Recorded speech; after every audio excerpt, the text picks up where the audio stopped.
Bismillahirrahmanirrahim. Assalamualaikum warahmatullahi wabarakatuh. Waalaikumsalam warahmatullahi wabarakatuh. Alhamdulillahirabbil alamin wa bihi nasta'inu ala umuri dunya waddin wa ala alihi washabihi ajmain.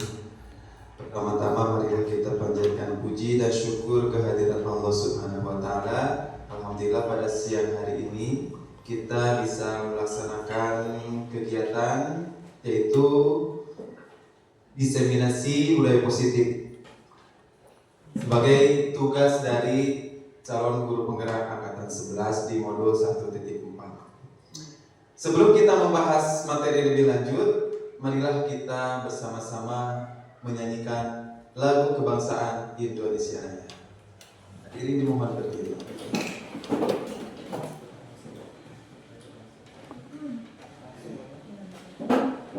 Hiduplah Indonesia Raya, tuk dua. Indonesia tanah airku, tanah tumpah darahku. Di sanalah ku berdiri, jadi pandu ibuku. Indonesia kebangsaanku, bangsa dan tanah airku. Marilah kita berseru, Indonesia bersatu. Hiduplah tanahku, hiduplah negeriku, bangsaku, rakyatku semuanya. Bangunlah jiwanya, bangunlah badannya untuk Indonesia Raya. Indonesia Raya, merdeka, merdeka, tanahku, negeriku yang ku cinta. Indonesia Raya, merdeka, merdeka, hiduplah Indonesia Raya. Dua. Indonesia Raya, merdeka, merdeka, tanahku, negeriku yang ku cinta. Indonesia Raya, merdeka, merdeka, hiduplah Indonesia Raya. Terima kasih, silakan duduk kembali. Baiklah Bapak Ibu guru hebat, saya akan menyebarkan pemahaman dan penerapan pengalaman tentang budaya positif yang saya pahami dari modul 1.4. Tapi sebelum kita memulai materi, mau ice breaking dulu ya. Ice breakingnya biar semangat, ada tepuk 1, 2, 3, 4, 5. Sudah bisa belum? Belum. Bisa. Nah, tepuk 1, tepuk 2, tepuk 3, tepuk 4. Nah, tepuk 4, 2, 2. Kalau tepuk 5 berarti 2, 2, 1 ya. Tepuk 5. Oke, coba sekali lagi. Tepuk 1, tepuk 2, tepuk 3, tepuk 4, tepuk 5, 3, 2, 1. Ayo konsentrasi. Sekarang 5, 2. Ayo. Belum konsentrasi. 4, 2.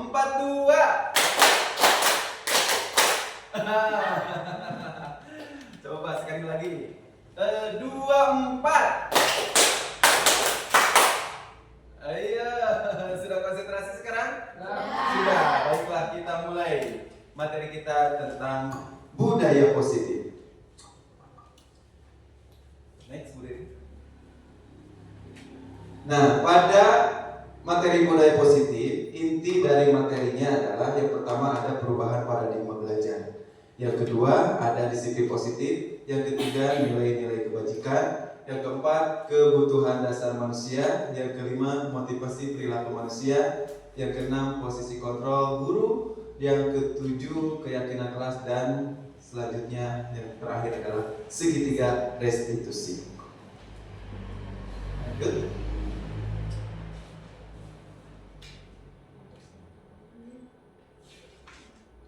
Nah, dalam paradigma perubahan belajar, mungkin kita suka berpikir ya, bahwa pembelajaran yang kita lakukan sehari-hari itu ada dua tipe.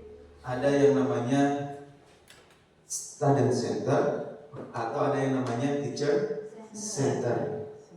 Nah, apa itu student center? Coba kira-kira ada yang tahu kan antara ibu-ibu? Pembelajaran yang berpusat pada murid. Pembelajaran yang berpusat pada murid. Kira-kira apa ciri-cirinya? Siswa aktif. Ciri-cirinya salah satunya siswa menjadi aktif. Apalagi kira-kiranya? Diskusi. Siswa aktif dalam berdiskusi. Jadi siswa dibagikan menjadi beberapa kelompok. Nah, yang kedua ada teacher center. Nanti dijelaskan lebih lanjut ya. Kalau teacher center itu apa? Pembelajaran yang berpusat pada guru, sehingga semua konten atau materi itu dipersiapkan oleh guru, sehingga anak itu kurang berekspresi, jadi kurang mengekspresikan kemampuannya. Ciri-cirinya apa kira-kira? Nah, metodenya dengan ceramah. Terus semua materi disediakan guru. Jadi guru sebagai sumber belajar anak. Nah, itu. Lalu apa yang kita laksanakan di sekolah?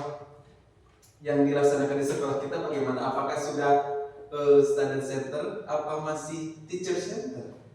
Masih kadang teacher center, student centernya kadang-kadang, dan lebih banyak teacher center sih.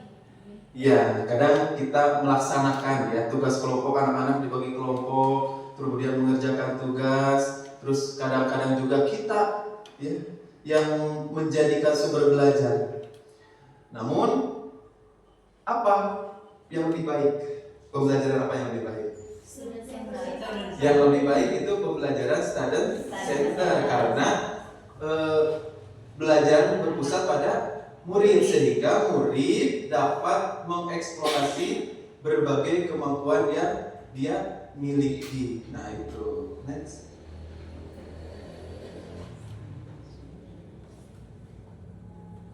Nah, untuk selanjutnya profil pelajar Pancasila. Nah, apa itu profil pelajar Pancasila? Profil pelajar Pancasila. Terus ciri-cirinya bagaimana? Apakah sudah dilaksanakan di sekolah kita? Sudah belum? Sudah belum? Kira-kira mungkin sebagian sudah menerapkan dan sebagian belum. Next.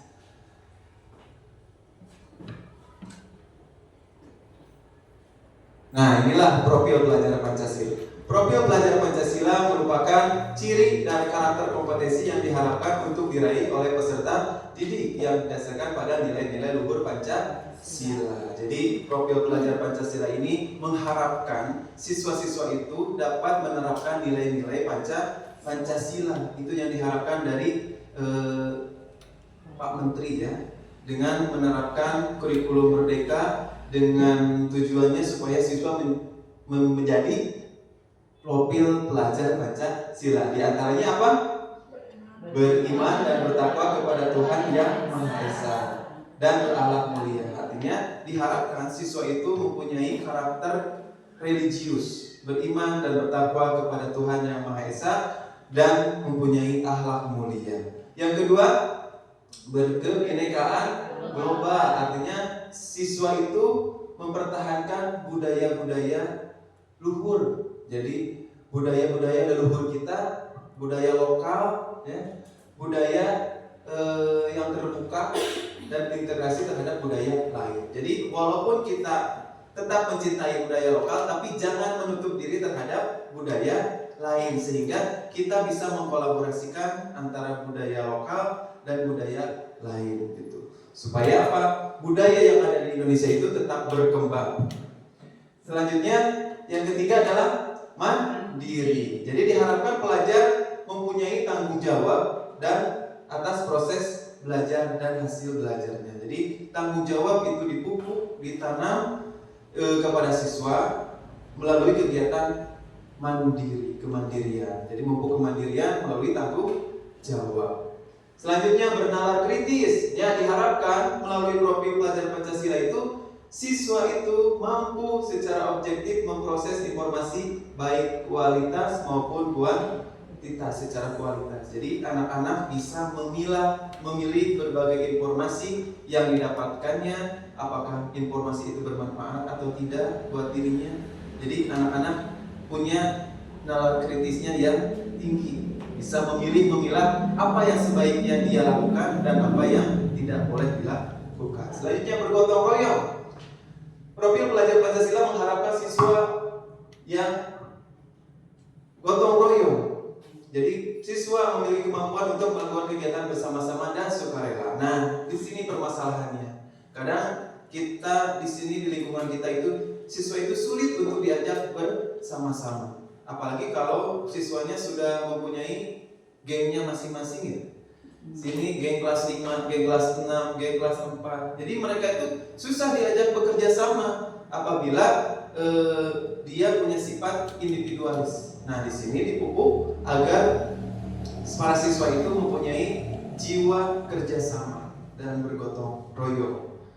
Tapi dengan syarat sukarela, ya, tanpa ada paksaan. Nah, jadi selanjutnya kreatif, ya. Salah satu profil pelajar Pancasila kreatif, ya, yang mengharapkan siswa mampu memodifikasi dan menghasilkan sesuatu yang orisinal, bermakna, bermanfaat dan berdampak. Jadi siswa itu diharapkan mampu menghasilkan sesuatu yang alami dihasilkannya, bukan hasil dari menjiplak atau istilahnya apa ya? Niron ya. Menjiplak karya orang lain gitu kan. Tapi dia bisa menghasilkan yang bermanfaat, bermakna dan berdampak positif bagi dirinya maupun lingkungannya.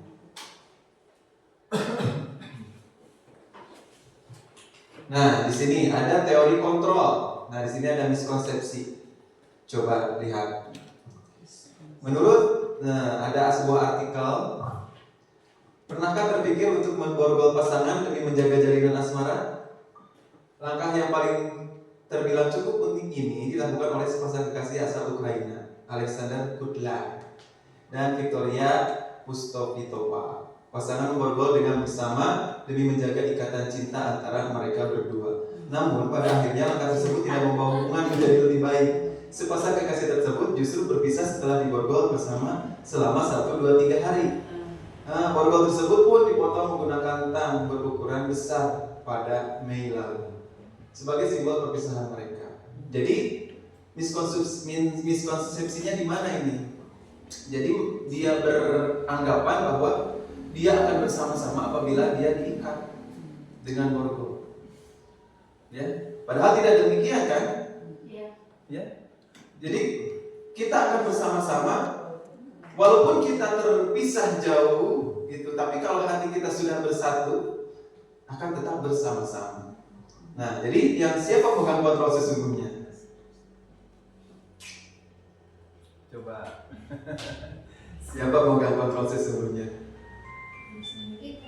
Diri sendiri yang mengikatkan diri kita kepada pasangan kita. Termasuk kita dalam satu sekolah atau dalam satu lingkungan, kita mengikat menjadi sebuah tim tadi ya. Menjadi sebuah tim yang bekerja sama untuk meraih cita-cita bersama. Lanjut. Nah, ada lagi miskonsepsi tentang teori kontrol. Ilusi bu guru mengontrol murid. Nah, jadi seolah-olah murid itu dikendalikan oleh guru. Yang kedua, ilusi bahwa semua penguatan positif, efektif dan bermanfaat. Betul nggak semua penguatan efektif dan bermanfaat? Penguatan positif. Kalau dikuatkan dengan cara yang positif, maka akan terjadi hal yang efektif dan bermanfaat. Yang ketiga, ilusi. Ada ilusi ya, bahwa kritik membuat rasa bersalah mampu menguatkan karakter. Betul tidak? Kalau kita dikritik, terus si orang yang bersalah itu jadi, ya saya bersalah, dia akan jadi kuat atau tidak? Kemudian ilusi bahwa orang dewasa berhak memaksa. Betul nggak? Tidak. Jadi siapa pemegang kontrol sesungguhnya? Next, ada penjelasannya di belakang. Nah, tadi ilusi guru mengontrol murid. Pada dasarnya kita tidak dapat memaksa murid untuk berbuat sesuatu jikalau murid tersebut memilih untuk tidak melakukannya. Betul nggak? Jadi kita tidak boleh memaksa. Walaupun tampaknya guru sedang mengontrol perilaku murid, hal demikian terjadi karena murid sedang mengizinkan dirinya dikontrol. Kalau misalkan si murid itu menolak, bagaimana? Kita kan suka menyuruh anak-anak kerjakan ini, anak-anak lakukan ini. Kalau anaknya mengontrol diri sendiri dengan baik, dia akan mengikuti. Tapi kalau anak-anaknya kontrol dirinya membangkang, dia akan kabur. Seperti, hai kamu bagian piket sekarang, ya, sasapu atau ngepel, nah gitu. Mungkin kalau anak yang dia dapat mengontrol dirinya, dia akan nurut. Tapi kalau anak-anak yang tidak bisa mengontrolnya, dia akan kabur. Nah, bahkan dia beralasan, capek bu, capek pak, nah seperti itu. Nah, teori kontrol menyatakan bahwa semua perilaku memiliki tujuan, bahkan terhadap perilaku yang tidak disukai. Jadi perilaku baik perilaku positif atau perilaku negatif sebenarnya itu ada tujuan khusus atau ada tujuan tertentu yang dilakukan oleh orang itu. Baik diri kita sebagai guru atau sebagai siswa. Kenapa siswa tidak mau piket ketika disuruh piket? Nah, dan kenapa siswa mau disuruh mengerjakan itu? Gitu ya. Yang kedua, ilusi bahwa semua penguatan positif efektif dan bermanfaat. Penguatan positif atau bujukan adalah bentuk-bentuk kontrol segala usaha untuk mempengaruhi murid agar mengulangi suatu perilaku tertentu. Adalah suatu usaha untuk mengontrol murid tersebut. Dalam jangka waktu tertentu, kemungkinan murid tersebut akan menyadari dan mencoba untuk menolak bujukan kita, atau bisa jadi murid tersebut menjadi tergantung pada pendapat sang guru untuk berusaha. Jadi tergantung gurunya. Nah, gitu. Yang ketiga, ilusi bahwa kritik dan membuat orang merasa bersalah dapat menguatkan karakter. Menggunakan kritik dan rasa bersalah untuk mengontrol murid menuju pada identitas gagal. Mereka belajar untuk merasa buruk tentang diri mereka. Mereka mengembangkan dialog diri yang negatif. Jadi ketika anak dikritik, terus dia merasa bersalah, akhirnya dia itu menjadi tidak percaya diri. Yang pada akhirnya dia selalu murung dan tidak pede dalam melakukan sesuatu hal. Dan dia merasa gagal. Jadi dirinya merasa gagal. Saya kemarin melakukan kesalahan, jadi saya tidak mau lagi mencoba. Nah, itu akan terjadi pada murid jika kita selalu membuat merasa bersalah pada murid. Yang selanjutnya, ilusi bahwa orang dewasa memiliki hak untuk memaksa. Orang dewasa yang percaya bahwa mereka memiliki tanggung jawab untuk membuat murid-murid berbuat hal-hal tertentu. Apapun yang dilakukan dapat diterima selama ada sebuah kemajuan berdasarkan sebuah pengukuran kinerja. Pada saat itu pula orang dewasa akan menyadari bahwa perilaku memaksa tidak akan efektif untuk jangka waktu panjang dan sebuah hubungan permusuhan akan terbentuk. Jadi orang dewasa itu boleh 1 kali 2 kali memaksa anak gitu, atau memaksa kita sebagai guru memaksa anak untuk membiasakan kegiatan itu supaya terbiasa. Tapi dalam jangka waktu yang lama, anak itu akan merasa dia itu akan merasa jadi budak ya, akan merasa diperbudak sehingga akan menimbulkan suatu hubungan yang tidak baik. Bahkan si anak itu akan membenci kita sebagai gurunya apabila selalu dipaksa. Nah, gitu. Lanjut.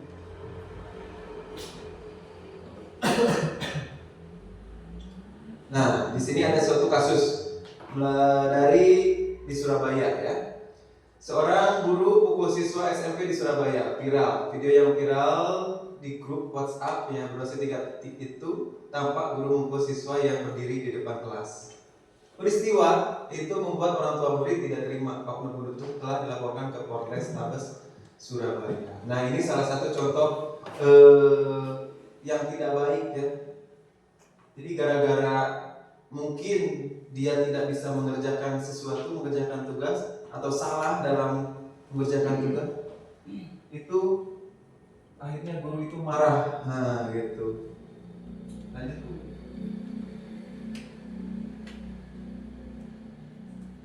Nah, sekarang kita harus mengubah paradigma stimulus respon ke teori kontrol. Di antaranya, misalkan stimulus responnya, realitas atau kebutuhan kita sama. Nah, teori kontrolnya bahwa realitas kebutuhan kita itu berbeda-beda. Yang kedua, semua orang melihat hal yang sama. Padahal, menurut teori kontrol, semua orang memiliki gambaran berbeda-beda. Kita mencoba mengubah orang agar berpandangan sama dengan kita. Menurut teori kontrol itu, kita berusaha memahami pandangan orang lain tentang dunia. Jadi, stimulus respon selanjutnya, perilaku buruk dilihat sebagai suatu kesalahan. Menurut teori kontrolnya, semua perilaku memiliki tujuan. Orang lain bisa mengontrol saya, hanya Anda yang bisa mengontrol diri Anda sendiri. Saya bisa mengontrol orang lain, Anda tidak bisa mengontrol orang lain. Selanjutnya, pemaksaan ada pada saat bujukan gagal. Kolaborasi dan konsensus menciptakan pilihan-pilihan baru. Model berpikir menang, kalah. Model berpikir menang. Jadi mengubah paradigma stimulus respon menjadi teori kontrol itu akan mengakibatkan hal yang positif dan lebih baik. Lanjut.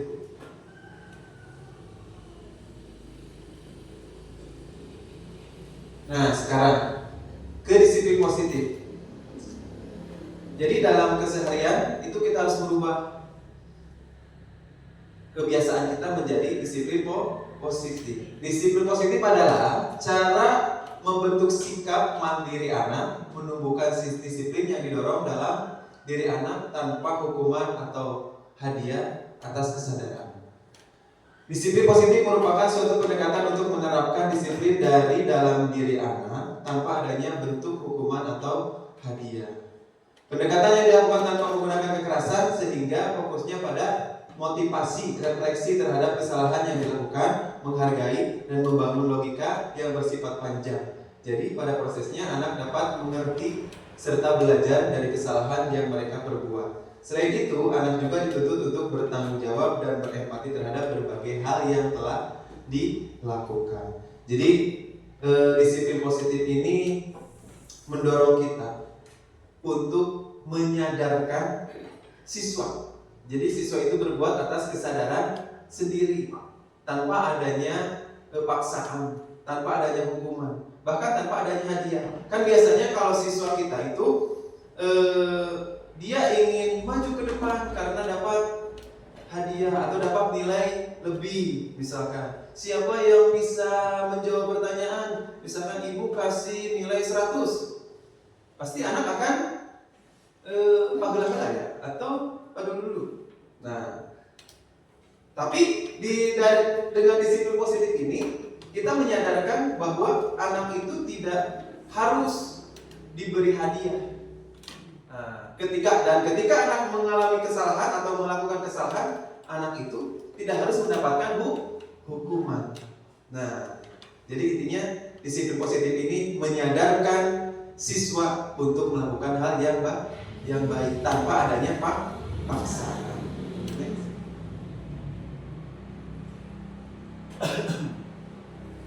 Selanjutnya, dalam budaya positif ada nilai-nilai kebajikan.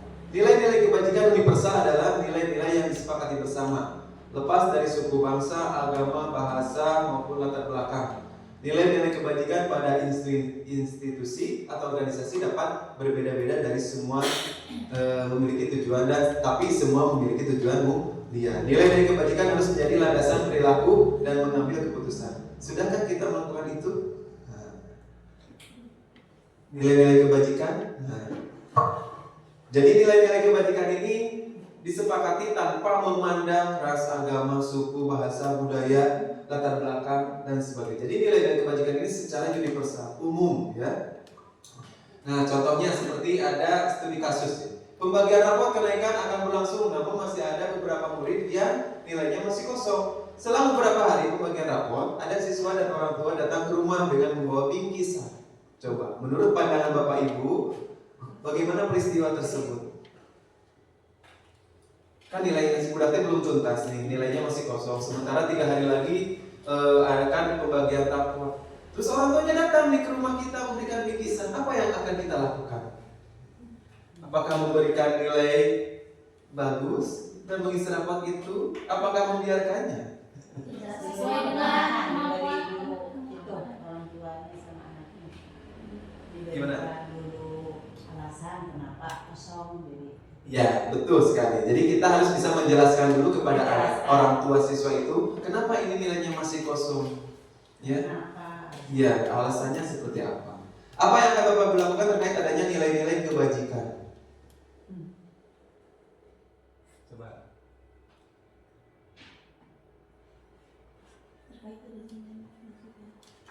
Apa yang akan Bapak Ibu lakukan terkait dengan adanya nilai-nilai kebajikan? Dengan biasanya kan nilai-nilai kebajikan itu saling menghargai, saling menghormati, banyak nilai kebajikan itu.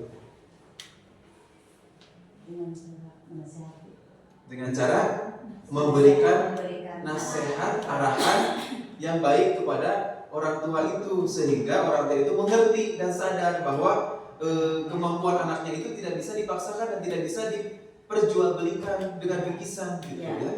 Betul kan? Nah, oke, lanjut.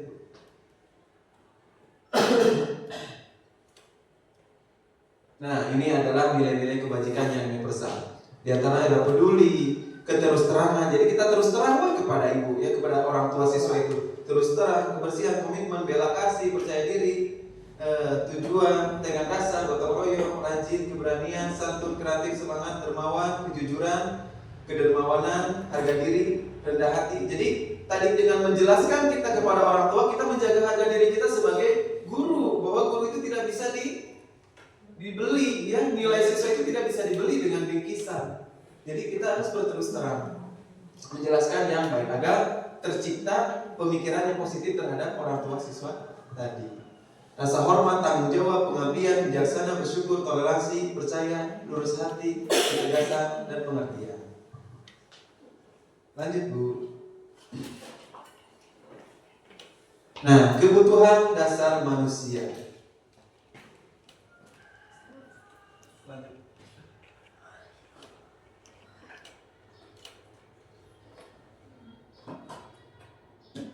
Kebutuhan dasar manusia itu ada 5 kebutuhan dasar. Yang pertama, bertahan hidup. Yang kedua, ada penguasaan. Yang ketiga, rasa kasih sayang dan diterima. Yang keempat, kesenangan. Yang kelima, kebebasan. Kebutuhan dasar bertahan hidup. Nah, ini merupakan kebutuhan yang bersifat fisiologis untuk bertahan hidup, ya. Contohnya seperti kita membutuhkan makan, ya, minum, ya, udara, ya, dan sebagainya untuk bertahan hidup. Yang kedua, kebutuhan penguasaan. Kebutuhan ini berhubungan dengan kekuatan untuk mencapai sesuatu, menjadi kompeten, menjadi terampil, diakui atas prestasi dan keterampilan kita, didengarkan, dan memiliki rasa harga diri.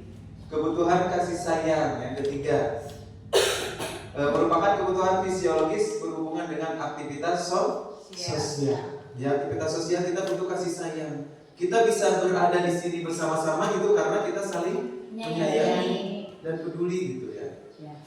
Kebutuhan kebebasan adalah kebutuhan akan kemandirian, otonomi, memiliki pilihan, dan mampu mengendalikan arah hidup seseorang. Jadi kita sebagai makhluk hidup Dan sebagai manusia itu membutuhkan kebebasan. Kita bebas berekspresi, kita bebas mengemukakan pendapat, dan kita bebas melakukan hal-hal yang diinginkan.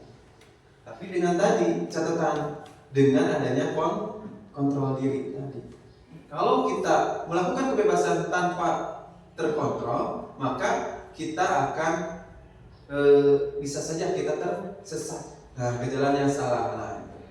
Yang selanjutnya, kebutuhan akan kesenangan adalah kebutuhan untuk mencari kesenangan, bermain, tertawa, bahagia. Jadi kita membutuhkan kebahagiaan dalam hidup. Ya, itu terkait dengan kesenangan. Seluruh tindakan manusia memiliki tujuan tertentu. Semua kita lakukan adalah usaha terbaik untuk memenuhi satu atau lebih dari satu kebutuhan dasar kita. Seperti yang terjadi dalam sebuah film pendek, seorang murid yang tidak merasa diterima oleh guru dan teman-temannya karena dia harus memenuhi kebutuhan ibunya yang sedang sakit. Kebutuhan akan kasih sayang dan diterima tidak terpenuhi. Oleh karena itu dia mungkin akan memisahkan diri dari yang lain. Sudahkah Bapak Ibu berpikir bahwa anak yang berperilaku kurang baik memiliki alasan sendiri atau kebutuhannya tercukupi? Coba, misalkan di sekolah Bapak Ibu atau di kelas Bapak Ibu ada anak yang setiap hari jahil, setiap hari melakukan kesalahan. Nah, sudahkah Ibu berpikir bahwa anak itu kenapa sih dia itu ngehurian wae, nyurikan wae adik kelasna atau ngehurian wae teman sekelasna? Sudahkah berpikir bahwa anak itu punya kebutuhan yang harus dipenuhi? Sudah berpikir belum ke arah sana? Bahkan kita suka langsung saja menjudge bahwa kamu itu nakal, kamu itu begini, kamu itu begitu, ya. Padahal kita seharusnya kita harus menganalisis dulu kenapa sih dia itu berbuat seperti itu. Mungkin dengan bertanya pelan-pelan mencari alasan bahwa siswa itu kenapa kamu ngehurian teman kamu, kenapa kamu membuat dia menangis, ya, kenapa kamu menjahili, ya. Bahkan banyak terjadi kasus di kelas saya, ya. Jadi antaranya si Jimmy, ya, selalu dia itu satu-satunya laki-laki di kelas saya, kelas 5. Dia itu selalu jahil, menyebutkan sepatu lah, dia itu selalu ngeberantakin barang-barang temennya lah. Dia itu mungkin dengan dia punya alasan tersendiri, karena mungkin dia tidak betah di kelas, atau dia jenuh di kelas, atau dia membutuhkan perhatian, dia membutuhkan kasih sayang dan sebagainya, mencari perhatian. Nah, perilaku motivasi manusia itu terdiri dari motivasi intrinsik dan motivasi ekstrinsik. Motivasi intrinsik itu terdiri menjadi orang yang mereka inginkan dan menghargai diri sendiri dengan nilai yang mereka percayai. Jadi dari dalam diri mereka itu akan tumbuh rasa keinginan untuk menghargai diri sendiri dan dengan nilai yang mereka percaya. Saya percaya, makanya saya melakukan ini. Jadi itu dari dalam diri sendiri. Yang kedua, kalau ada motivasi dari luar atau ekstrinsik, itu mungkin anak itu akan menghindari ketidaknyamanan atau menghindari hukuman, mendapat imbalan atau penghargaan dari orang lain. Contohnya, seperti ketika siswa itu mau mengerjakan piket, itu mungkin karena dia takut dihukum. Itu menghindari ketidaknyamanan atau hukuman. Atau bahkan mendapat imbalan penghargaan dari orang lain. Mungkin ketika dia mau melakukan sesuatu yang disuruh oleh gurunya, mungkin dia menginginkan satu imbalan tertentu atau penghargaan dari orang lain. Nah, sekarang selanjutnya dalam nilai positif itu ada posisi kontrol guru. Mari kita simak video berikut ini. Bahagia ibu dan bapak guru hebat dalam penerapan disiplin positif restitusi. Salah satu program yang dikembangkan adalah 5 posisi kontrol. 5 posisi kontrol dalam restitusi adalah proses perjalanan seorang pendidik agar dapat mengenali diri Pada video kali ini, kita akan membahas tentang 5 posisi kontrol yang dikembangkan oleh Diane Lawson dan contoh penerapannya.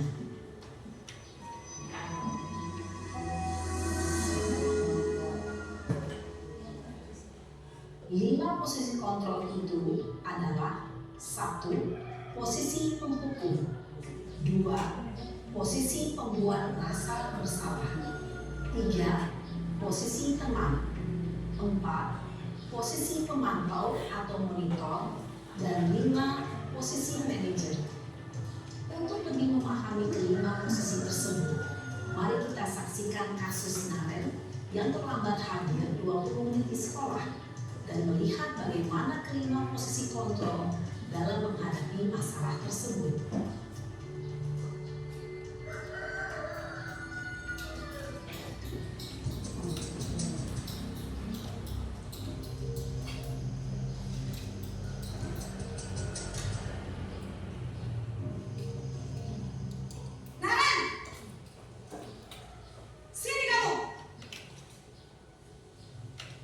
Selamat pagi, Bu.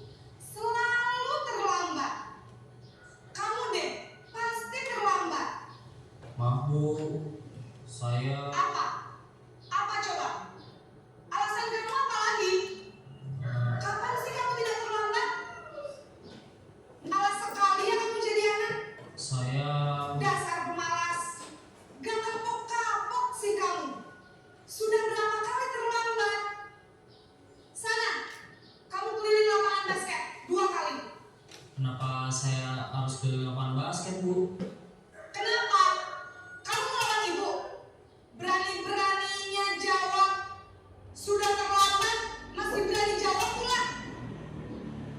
Sekarang, keliling lapangan basket 5 kali sekalian.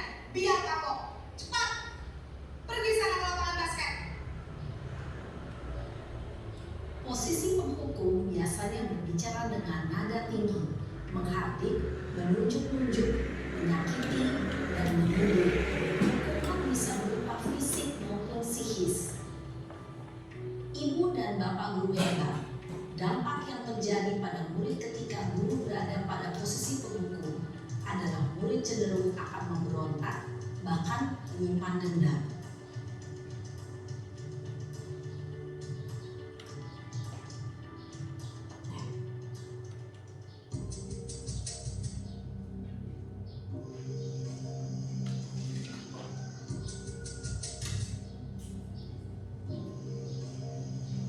Naren!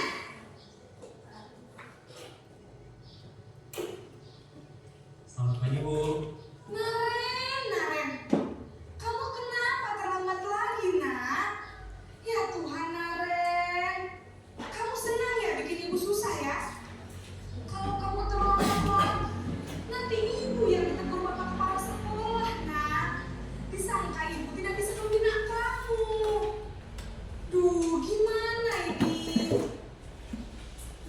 Maaf, Bu.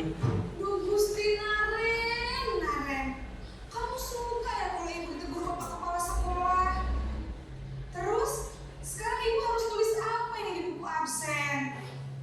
Ini kamu sudah sering terlambat loh. Ibu harus apa coba? Maaf, Bu. Maaf sekali. Ya sudah, lain kali jangan bikin ibu susah lagi ya nak ya. Ibu tidak akan kuat lagi kalau kamu gini terus. Bisa jantungan kalau ibu ditegur bapak kepala sekolah. Sana cepat ke kelas. Maaf ya, Bu. Maaf sekali. Posisi membuat rasa bersalah berbicara dengan nada tenang, cenderung lembut, namun kata-kata yang diutarakan membuat murid merasa menjadi orang yang gagal, memandang buruk dirinya sendiri, merasa tidak berharga, dan tidak sanggup membahagiakan orang lain. Ketika guru mengambil posisi pembuat rasa bersalah, murid akan menganggap dirinya yang bersalah dan ia akan menyimpan emosi negatif tersebut di dalam dirinya.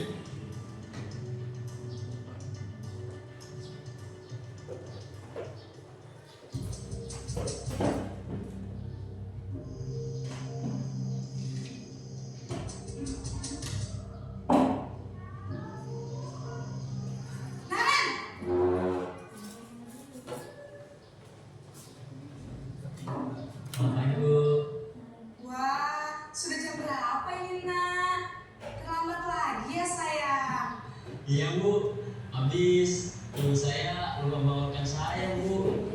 Kamu malah menyalahkan ibu kamu. Kamu bukannya anak yang larinya paling kencang. Kok terlambat sih? Iya Bu, saya memang terlambat bangun tadi. Jadi biarpun saya lari kencang, tetap gak kekejar Bu. Ya sudah sana. Nanti lain kali larinya lebih kencang lagi ya.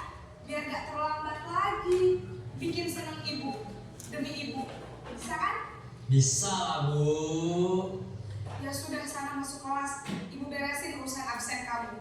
Kamu ini ada-ada saja.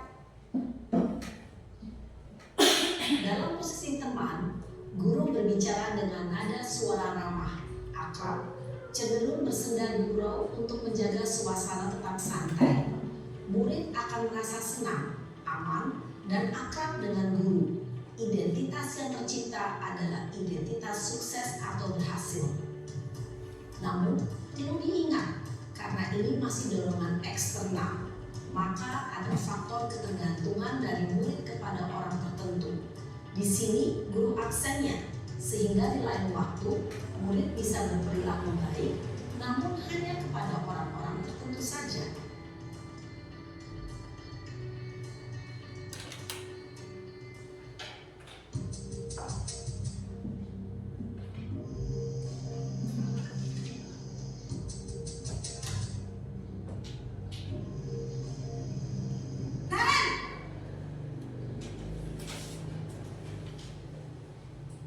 Selamat pagi Bu. Naren, apa peraturan sekolah kita tentang jam berapa kita harus masuk sekolah, Nak? Kita harus di sekolah jam 7 Bu. Iya betul, sekarang sudah jam 7.20. Naren sudah tahu konsekuensinya jika terlambat hadir. Paham Bu, saya harus tinggal kelas pas jam istirahat selama 20 menit. Iya benar, konsekuensinya demikian. Jadi nanti jam 9.30 pas istirahat, kamu harus tinggal di kelas, kerjakan tugas tambahan untuk ketertinggalan kamu, ya? Baik Bu.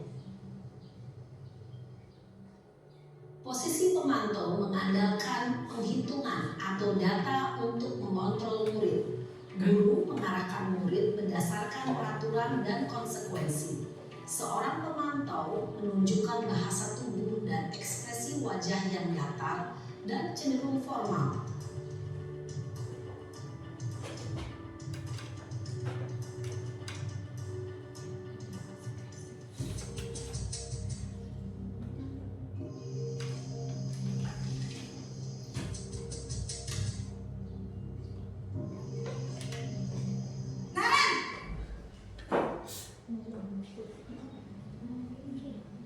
Selamat pagi Bu. Selamat pagi Naren. Maaf Bu, saya terlambat. Iya, sekolah masuknya jam 7, sekarang sudah jam 7.20. Jadi sekarang bagaimana ini Naren? Maaf Bu, saya lupa setel alarm saya semalam. Baiklah, menurut kamu, keyakinan sekolah yang mana yang perlu kamu tingkatkan? Menghargai diri sendiri dan orang lain mungkin ya Bu. Setuju. Jadi, apakah Naren meyakini prinsip saling menghormati tersebut? Iya Bu, saya meyakininya. Apakah Naren bersedia memperbaiki masalah keterlambatan ini? Bersedia Bu. Bagaimana kamu akan memperbaiki masalah keterlambatan ini? Saya akan coba untuk tidak lupa menyetel alarm saya Bu. Baik, kalau Naren lupa menyetel alarm di rumah, ada orang yang kira-kira bisa bantu mengingatkan tidak? Ada Bu, kakak saya, Kak Emma. Ada lagi selain Kak Emma? Selain Kak Emma, ada ibu saya. Baik, jadi yang mengingatkan Naren adalah Kak Emma dan ibu kamu ya? Kira-kira akan mulai setel alarm kapan nih Naren? Setelah pulang sekolah, akan segera saya lakukan. Baik, jadi Naren akan setel alarm untuk bangun besok pagi dan akan diingatkan oleh kakak dan ibunda Naren ya. Ada lagi yang mungkin perlu dilakukan Naren agar tidak terlambat bangun lagi? Tidak ada Bu. Baik Naren, terima kasih untuk kerjasama kamu. Sekarang kamu perlu kembali ke kelas untuk belajar. Baik Bu, terima kasih. Posisi manajer adalah posisi kontrol yang disarankan untuk membimbing murid memiliki sikap disiplin yang positif, yaitu murid yang mandiri, bertanggung jawab, dan dapat memecahkan masalah. Tujuan dari posisi ini adalah agar murid dapat berefleksi atas tindakannya. Guru akan dengan tulus memberikan pertanyaan-pertanyaan bermakna, sehingga membuat murid dapat belajar dari kesalahannya dan mencari sebuah solusi untuk menyelesaikannya. Ibu dan Bapak guru hebat, setelah mengamati adegan kelima posisi kontrol tadi, kira-kira posisi mana yang paling ideal? Posisi mana yang dapat menunjang motivasi intrinsik murid? Ya, tentu posisi manajer. Posisi ini memang posisi ideal yang ingin dituju setiap pendidik. Pada posisi inilah, guru dapat menerapkan disiplin positif yang berpihak pada murid, yang memerdekakan murid. Perjalanan seorang pendidik tentunya tidak mudah untuk sampai pada posisi seorang manajer. Namun, tujuan kita pasti, yaitu menciptakan murid-murid yang mandiri, merdeka, dan bertanggung jawab. Semoga penggambaran 5 posisi kontrol yang telah diperlihatkan ini dapat menjadi ajang refleksi bagi kita semua, agar dapat terus mengasah dan menerapkan disiplin positif yang memerdekakan murid. Mari terus berlatih dan bersemangat. Selamat menerapkan. Salam dan bahagia Ibu dan Bapak guru hebat.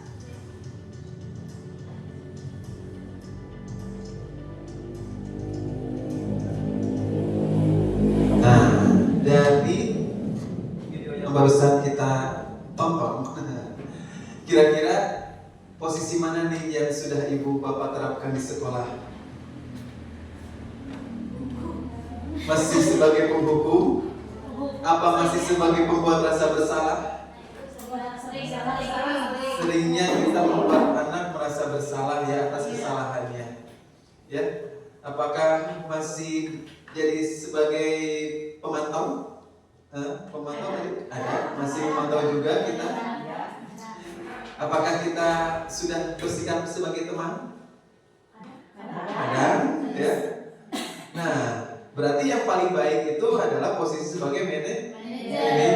Ya, dari kelima posisi tersebut, memang bagi guru itu tidak salah gitu ya, tidak salah.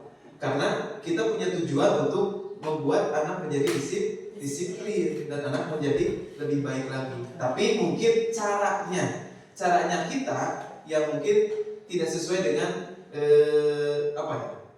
karakteristik yang sekarang terjadi gitu ya.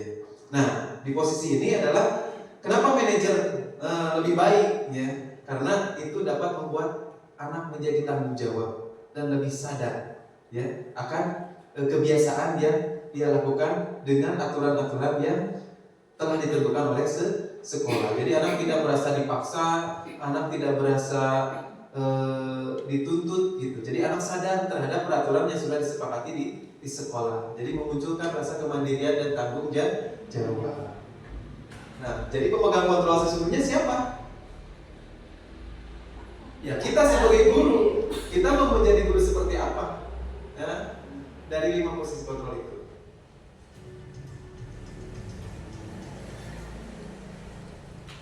Nah, sekarang keyakinan kelas. Keyakinan kelas adalah seperangkat nilai dan prinsip yang disepakati bersama oleh guru dan siswa untuk memandu perilaku dan interaksi di dalam kelas. Langkah-langkahnya membuat keyakinan kelas. Yang pertama, meminta siswa untuk menulis keyakinannya. Langkah awal yang bisa dilakukan adalah meminta siswa untuk menulis keyakinannya. Langkah kedua, membahas keyakinan yang telah ditulis. Yang ketiga, memilah keyakinan kelas. Yang keempat, mengubah keyakinan agar menjadi kalimat positif. Yang selanjutnya, menyepakati keyakinan kelas. Nah, ini adalah contoh keyakinan kelas yang saya buat bersama anak-anak. Yang pertama, saling menghormati dan menghargai. Yang kedua, bertanggung jawab. Yang ketiga, budayakan 5S. Yang keempat, menjaga kebersihan, menjaga keamanan, dan menolong teman. Jadi keyakinan kelas itu tidak harus banyak, tidak harus panjang-panjang. Yang penting kalimatnya berbentuk kalimat positif dan disepakati bersama. Ya itu. dengan langkah-langkah seperti itu. Nanti siswa menuliskan apa yang dia inginkan, ya. Dia ingin kelas bersih, dia ingin kelasnya aman, dia ingin dihormati, dihargai. Makanya saya menuliskan keyakinan kelas bersama anak-anak itu hanya 6 poin, tapi mudah-mudahan bermakna dan bisa diterapkan. Nah, Bapak Ibu sudah membuat keyakinan kelas? Sudah ya, mudah-mudahan bisa diterapkan dan dilaksanakan sebaik-baiknya.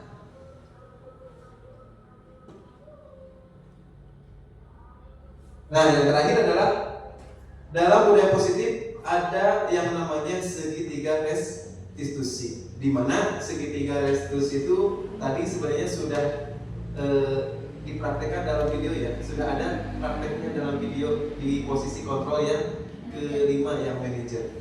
Di antaranya segitiga restitusi itu ada 3 tahapan. Yang pertama, tahapan menstabilkan identitas. Adalah cara yang lebih efektif untuk mendapatkan apa yang dibutuhkan. Terus yang kedua, validasi tindakan yang salah.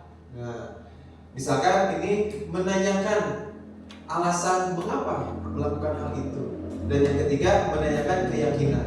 Keyakinan kelas apa yang telah kita sepakati dan kamu ingin menjadi orang yang seperti apa.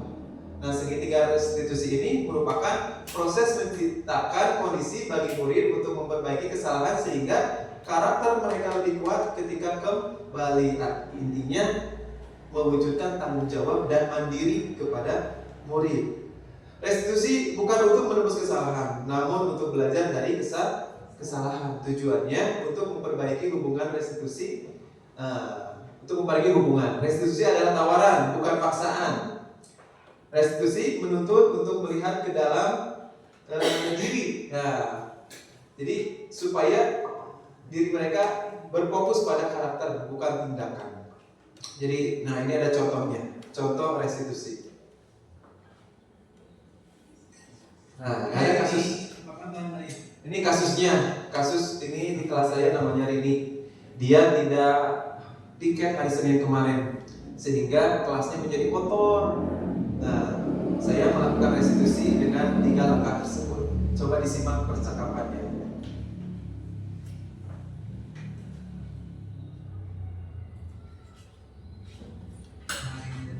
Yang pertama, menstabilkan identitas. Jadi Bapak dan Bapak dari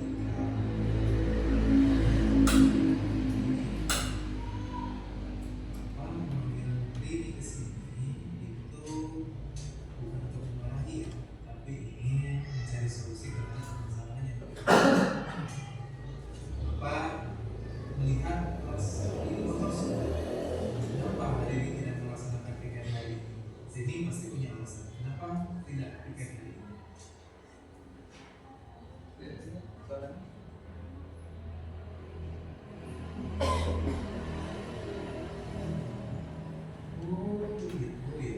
Wajarlah kalau tidak melaksanakan kegiatan kesiangan. Mungkin kalau Bapak kesiangan juga akan seperti ini. Sekarang coba dipikirkan. Ini tidak pikir apa sesuai dengan keyakinan kelas kita. Apa keyakinan kelas kita?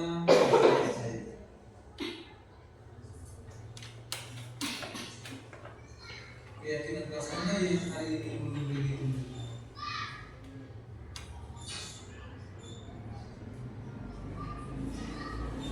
Apa tidak akan mencerminkan keyakinan kelas kita? Apa yang diinginkan dengan kelas kita?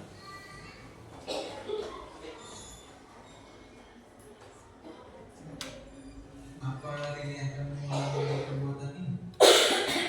Apa yang akan dilakukan di kemudian?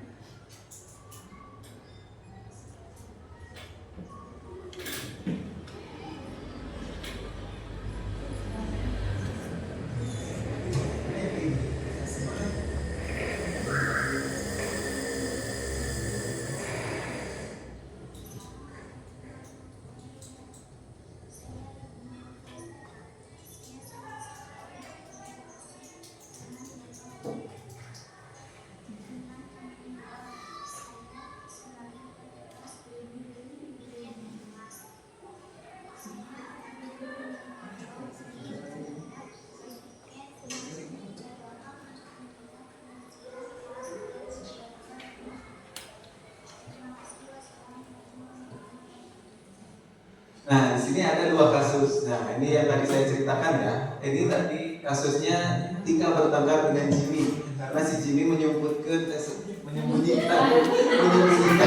sepatunya. Ya nggak apa-apa ya, bahasanya campur juga ya. Iya. Tika bertengkar dengan Jimmy karena Jimmy menyembunyikan sepatu Tika. Tika tidak terima sepatunya disembunyikan Jimmy dan Tika marah sehingga tidak dapat menahan emosinya. Apa yang melakukan Jimmy? Pasti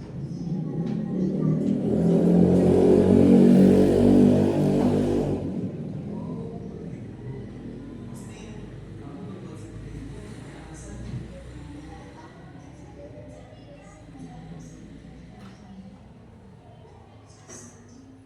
Ya, wajarlah kalau kamu merasa marah karena kamu kebingungan mencari sesuatu. Bapak sangat menghargai kamu karena kamu tidak melakukan hal yang lebih buruk seperti memukul dia. Sekarang coba kita pikirkan, tindakan kamu marah sampai menggubrak meja, apakah sesuai dengan keyakinan kelas kita? Menurut kamu, keyakinan kelas apa yang sudah dilanggar? Oh iya betul. Menurut kamu, saling menghormati antar teman itu penting nggak menurut kamu? Baik, kalau menurut kamu penting, keyakinan apa yang harus kamu lakukan ketika kamu marah? Kamu bersedia memperbaiki masalah ini? Apa yang akan kamu lakukan ketika kamu marah?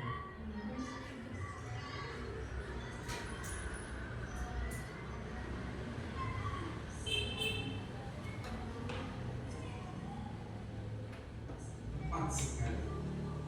Tetap semangat ya. Sekarang silakan kembali ke kelas dan jangan lupa simpan sepatumu di tempat yang lebih aman. Sama-sama. Assalamualaikum warahmatullahi wabarakatuh. Perkenalkan, nama saya Tika dari kelas 2. Saya senang sekali diajak diskusi dengan Bapak Guru untuk dapat mengendalikan diri daripada saya karena memang tugas kelas saya harus banyak belajar bersabar untuk dapat menghormati teman-teman. Terima kasih. Wassalamualaikum warahmatullahi wabarakatuh. Nah, itu mungkin contoh-contoh yang telah saya terapkan di sekolah saya. Terima kasih atas perhatiannya. Apakah ada pertanyaan? Ada yang mau ditanyakan dari Bapak Ibu? Boleh 1 atau 2 pertanyaan. Barangkali. Silakan. Tadi kan Bapak sudah melakukan restitusi ya terhadap Betul. siswa gitu. Kira-kira ada perubahan nggak sih di siswa tersebut di dalam kelas ketika sudah melakukan keyakinan kelas dan melakukan restitusi tersebut gitu? Ya.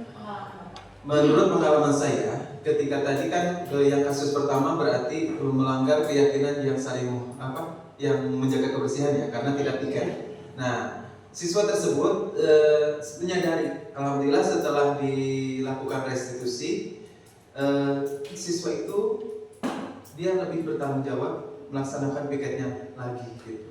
Mungkin kasus tadi kan alasannya karena dia kesiangan bangunnya sehingga dia terlambat ke sekolah dan tidak keburu melaksanakan piket.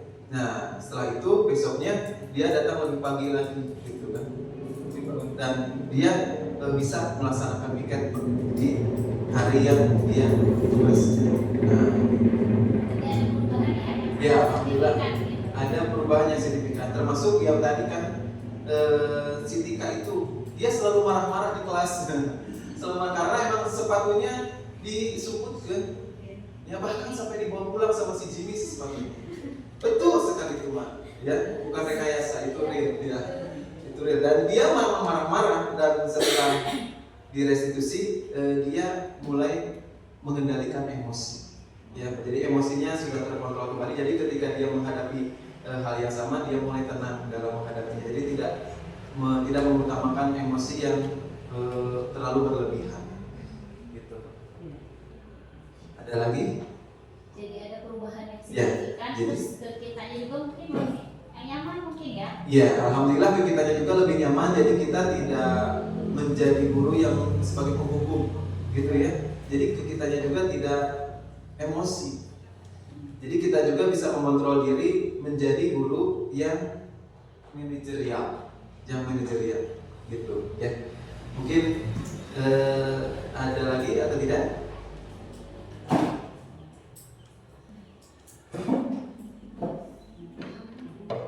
Kalau tidak ada pertanyaan lagi, mungkin dari saya cukup sekian, dan mohon maaf apabila ada kesalahan dan kekurangan.